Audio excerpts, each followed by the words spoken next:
Nah, pemirsa, persoalan sampah ternyata masih saja menjadi polemik.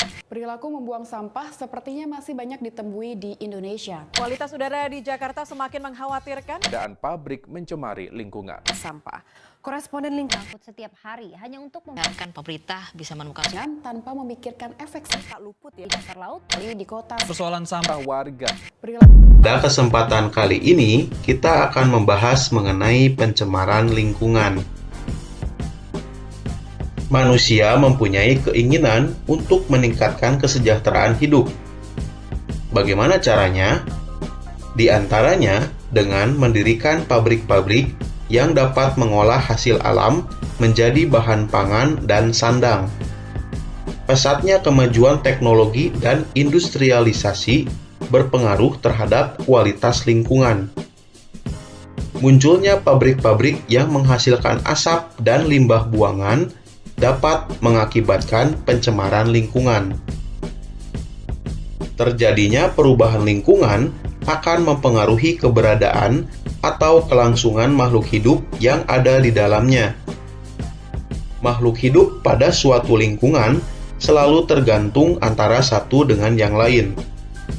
Oleh karena itu, apabila ada salah satu komponen yang berubah, maka akan menyebabkan perubahan pada makhluk hidup yang lain yang tidak mampu beradaptasi dengan perubahan yang terjadi. Pencemaran lingkungan merupakan satu dari beberapa faktor yang dapat mempengaruhi kualitas lingkungan. Pencemaran lingkungan merupakan segala sesuatu, baik berupa bahan-bahan fisika maupun kimia, yang dapat mengganggu keseimbangan ekosistem. Menurut Undang-Undang Republik Indonesia Nomor 23 Tahun 1997, pencemaran lingkungan adalah masuknya atau dimasukkannya makhluk hidup, zat, energi, dan atau komponen lain ke dalam lingkungan hidup oleh kegiatan manusia sehingga kualitasnya turun sampai ke tingkat tertentu yang menyebabkan lingkungan hidup tidak dapat berfungsi sesuai dengan peruntukannya. Zat yang dapat mencemari lingkungan dan dapat mengganggu kelangsungan hidup makhluk hidup disebut polutan. Polutan ini dapat berupa zat kimia, debu, suara, radiasi, atau panas yang masuk ke dalam lingkungan. Suatu zat dapat dikatakan sebagai polutan jika memenuhi kondisi berikut. Yang pertama, jika kadarnya melebihi batas kadar normal atau diambang batas.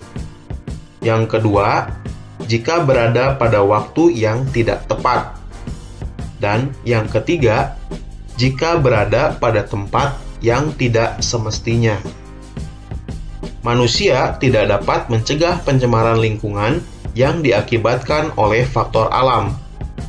Tetapi, manusia hanya dapat mengendalikan pencemaran yang diakibatkan oleh faktor kegiatannya sendiri, seperti limbah rumah tangga, industri, zat-zat kimia berbahaya, tumpahan minyak, asap hasil pembakaran hutan dan minyak bumi, serta limbah nuklir.